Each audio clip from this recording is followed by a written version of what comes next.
Ketua, carakan penjualan aset negara seperti tanah dan bangunan serta pengenalan rejim baru cukai adalah antara langkah reformasi fiskal dalam mengurangkan utang negara serta memastikan konsolidasi fiskal. Kerajaan telah sedang dalam proses mengenal pasti aset-aset yang boleh dijual, di mana aset-aset ini akan dijual melalui kaedah yang terbuka dan telus. Tadi Yang Berhormat Bra ada menyebut kepentingan Malaysia dalam IHH Healthcare Berhad dijual dengan nilai saya sebut di sini 1.442 bilion.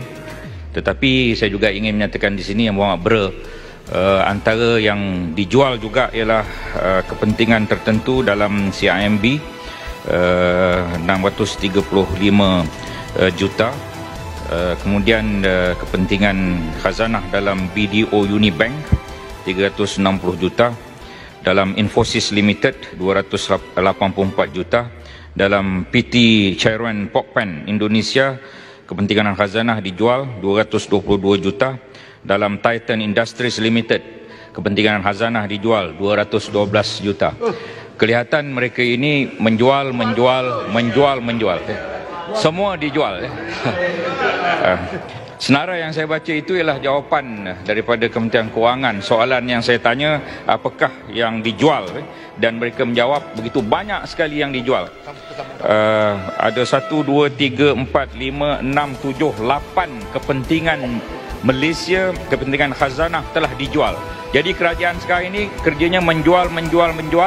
Kerajaan zaman YB Pekan membeli dan memiliki. Itu beza yang cukup besar. Si komen sikit pasal penjualan aset-aset negara. Datuk Seri nampak banyak yang berfokus tentang perkara itu. Boleh Datuk Seri perhatikan panusi lagi?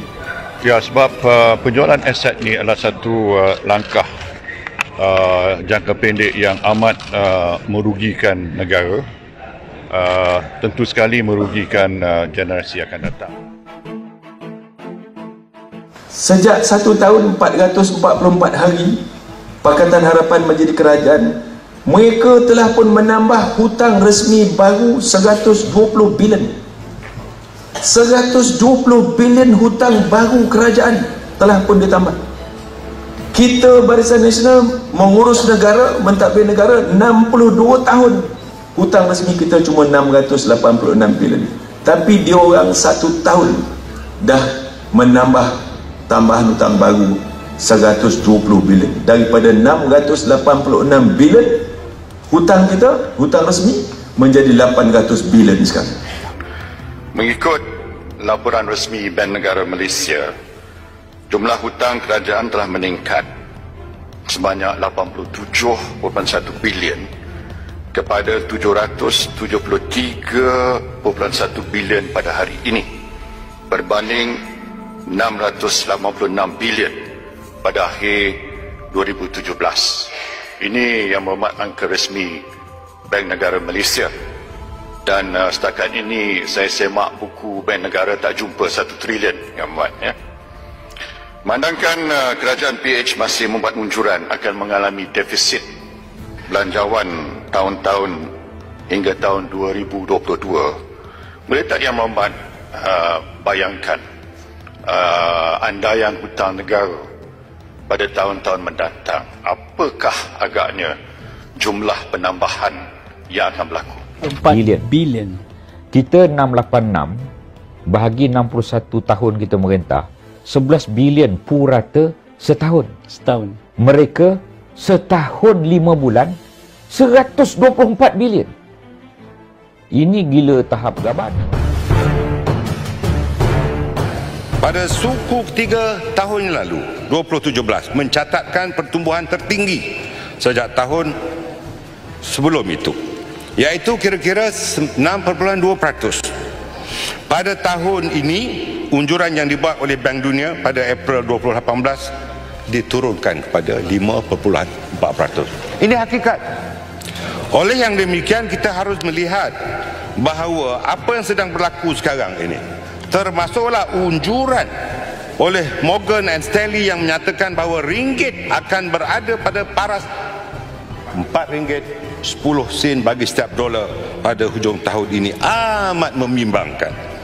Biarpun pada dasarnya ia baik pada pengeksport, tetapi sebaliknya untuk pengimport dan pelabur asing, ianya akan cukup menduga. Hanya dalam lebih sedikit 60 hari saja, Reserve negara menjunam kepada 104.7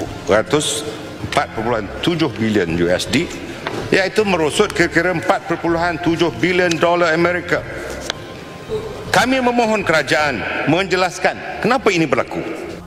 Saya tentu apabila dia turun, kita mungkin akan berasa berhati-hati. Dan bila dia naik, kita pun rasa gembira lah. Itu biasa. Tapi kalau kita boleh lihat dia punya prestasi pada tempoh 1 tahun, kalau kita buat unjuran untuk harian, itu kurang tepat. Lebih baik kita buat unjuran secara tahunan. So kerana itu ringgit ataupun pasaran apa-apa, dia tiap-tiap hari akan naik turun biasa. Dan biar kita lihat kedudukan pada akhir tahun. Ringgit sekarang dah jatuh bagi 10 sen, adakah kerajaan akan masuk campur untuk pastikan nilai itu tak turun lebih? Nilai semua mata wang jatuh. Kerana keadaan ekonomi dunia sekarang ini tidak menentu. Terdapat trade war antara China dengan Amerika, masalah di Eropah, peperangan, macam-macam lagi berlaku yang menyebabkan nilai mata wang banyak negara-negara jatuh, bukan Malaysia saja.